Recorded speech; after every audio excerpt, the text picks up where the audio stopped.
Hi, and welcome. I'm John Rizvi, the law firm growth professor. For my new listeners, I'm pleased you came to join me today. For my returning listeners, it's always great to have you. In my podcast, I share the strategies for growth that have worked for me in growing my law firm from a startup with just me, a laptop, and a cell phone operating out of a spare bedroom to where we are today, a team of 60 professionals generating over $10 million a year in revenues from our 10,000 square foot headquarters. Today, I want to tackle a question that I get a lot, especially as AI starts to take over the SEO spaces and people are gearing more towards AI and intuitive search. They ask me, are keywords still worth chasing? And the answer is yes. The fact of the matter is, as long as we have a content-based internet, words will always be important. They will ultimately be the holy grail of search. There's no getting around that. How we implement those words and how those words are targeted and utilized is going to change. And there's no helping that because these things are continuously evolving. However, words will ultimately be the currency of the internet forever. There's simply no way to get around that. And until we evolve a direct brain-to-computer link where you can think at a computer and it'll bring up whatever you want to know, we're a long, long way away from that. Elon Musk's experiments with Neuralink and so forth notwithstanding. So yes, keywords are still important and they're going to continue to be important, and you need to make sure that you understand how keywords and search strings work. One of the mistakes that I see a lot of people making is they try to target high value keywords. Now you're probably thinking, John, how in the hell is that a mistake? Isn't that what you're supposed to want? You want the big keywords. You want to control those as much as you can, right? Yes, that's true. But here's the problem. Your competitors have already gotten there. Someone else in that space already owns the majority share in all of the big keywords. Now, you can come in under the radar, create some content that puts you ahead of what they're doing, and then you get a bite of that for yourself. But it doesn't happen often at this point. Usually people and entities who control these high value keywords, they've put in the time and they've put in the effort and have locked down the content vectors where those keywords are helpful.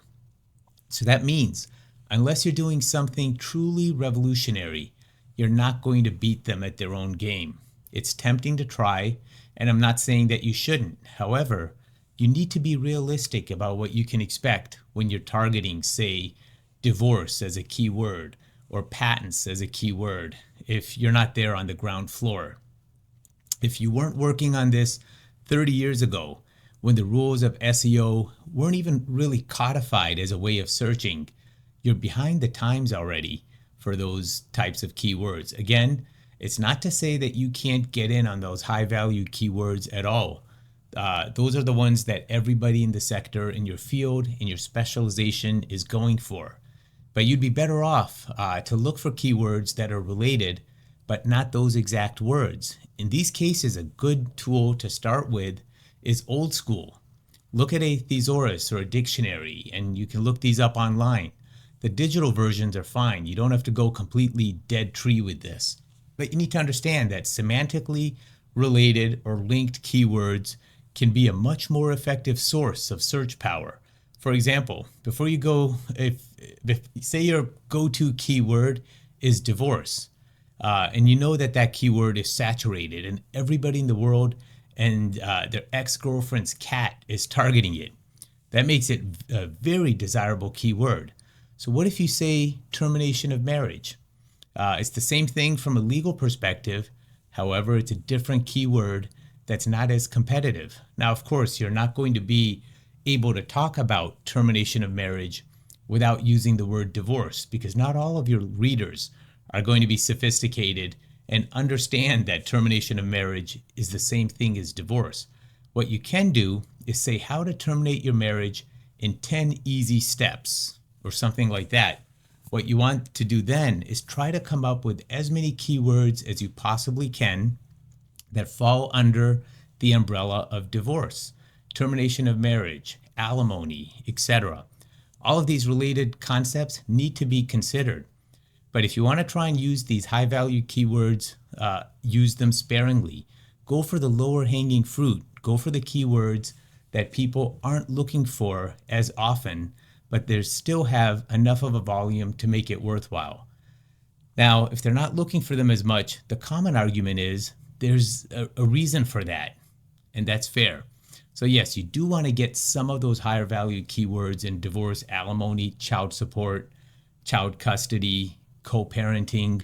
I'm picking on the divorce community just because there's so many keywords in that sector that are high value, and so many people are going after them. So I'm using that as kind of a test case for explaining why keywords still matter and why you shouldn't waste a lot of time chasing the big ones. Now, your SEO agency, if they're any good at what they do, can help you with this. They will have tools for this kind of thing, and you can do your own research as well in Google Ads, Google Search Console, Semrush. There's a number of tools out there that'll let you check this out. Okay, my working title is Termination of Marriage in 10 Easy Steps. So you feed that into the system, and it will spit out a bunch of words. And I'll bet you, in fact, I'll just about guarantee that divorce will be at the top of those results. But then you look at how many people are using it. How many articles include that word as a keyword? And you'll see it's saturated because it's a high value, desirable keyword. The sheer volume of people using it, by definition, makes it a lower value keyword. Now that sounds counterintuitive. If it's the highest value keyword out there, how can it also be a low value keyword? Well, it's a low value keyword because everybody's using it. You need to get creative. So you look down more towards the middle of the range of results that your program pops up, and you look at what terms are there. You want to pick 4 or 5 of those, and you want to put them in your content. You want to pick out maybe 6 or 7 less desirable, less valuable keywords from the top, and you want to use those a little more sparingly. Here it comes back to some back of the napkin math. Your main keyword should never be more than 1 to 1.5% of your total content. So if you're doing a 1,000 word article, your main keyword should not represent more than 10 to 15 words in the entire article. This same thing applies to all your other keywords. You should max out at 1 to 1.5% for your top keywords and about 0.5% for your lower value keywords. You want to try to get as many of them in as you can without doing what's known as keyword stuffing. Now, this is where a lot of people get it wrong. They focus exactly and exclusively on getting the keywords in and cramming them in any old way that they can, whether they make linguistic sense or not, and whether it reads naturally to a reader or not. They just sit there and throw out these words and hope that something sticks. That doesn't work anymore, even if it ever did. It doesn't work because the algorithms are looking for behavior like that. Now, you can find a way to work in all of these keywords naturally, reasonably, and without it sounding repetitive or robotic. You can get away with a lot more in terms of plugging in keywords and search strings than you can if you just throw the keywords in any old way that you want. And your readability score on Google is going to impact how many readers you get exposed to in the first place. This is the sort of thing that you need to be thinking about when you're planning your keyword approach. Keywords, search strings, the best patent attorney in South Florida, the best estate attorney in North Dakota, whatever. Doesn't matter where you are or what you're doing. You know, if your practice is in Moose Snout, Minnesota, and you go with divorce attorney in Moose Snout, Minnesota, you can do this. That's perfectly legal. The key with keywords has always been and always will be that they have to lend themselves naturally to the content. This can be very difficult because some of the keywords in search strings, for example, the Google Search Console will suggest don't read naturally. They're not constructions that we think of intuitively when we're speaking or when we're writing. We have to get a little creative with those to put them together in a way that they do read naturally. Google has a hook to those keywords, but it doesn't come off as artificial. That's where things get a little more complicated, and that's where you need a good content creator on your side. Not just anybody can make a search string like moose snout, Minnesota, divorce attorney, read naturally. Or the individual words, divorce, attorney, moose snout, and Minnesota. That's an even better one because it's not a natural usage for our purposes. It is, however, how potential clients and internet users may enter it into their search engine of choice. That's why we do things that way. That's why we want to make sure that we have as many variants of that keyword as possible or that search string. But we don't want the content to be so saturated with keywords that it becomes unreadable. For example, divorce attorney, moose snout, Minnesota. I might write something like, when you're looking for a divorce attorney in moose snout, Minnesota, residents, or let me try that again. When you're looking for a divorce attorney that moose snout, Minnesota residents trust to handle their best interests, these are the things you should look for. It reads better that way, and it makes more sense to the reader. And it's not obviously a search string, but it is, and Google will see it as a search string. And now you have a keyword. Wonderful. That's just a little trick that your content creator should know how to do. And if they don't, you need to be looking for a new content creator. All content creation is not created equally. And you definitely don't want somebody who relies too heavily on AI or at all on spun content. And you definitely don't want that because keywords, they're not going away. What I suggest you do first is make a list just off the top of your head of say 20 to 50 keywords. Now count them down and compare them against the list that your SEO provider gives you or that you find in Google Search Console. Take a look and see how your list and their list stacks up. Where did you rank these keywords? Where does Google rank these keywords? What's the difference between the two? This matters. And it's really, really important that you understand this, because if you do it right and if you do it carefully, you've already got the basis of your next piece of content, and you've got content with a whole lot of keyword anchors and content that reads naturally. That's what you want, and that's what you have to have in order to survive on Google.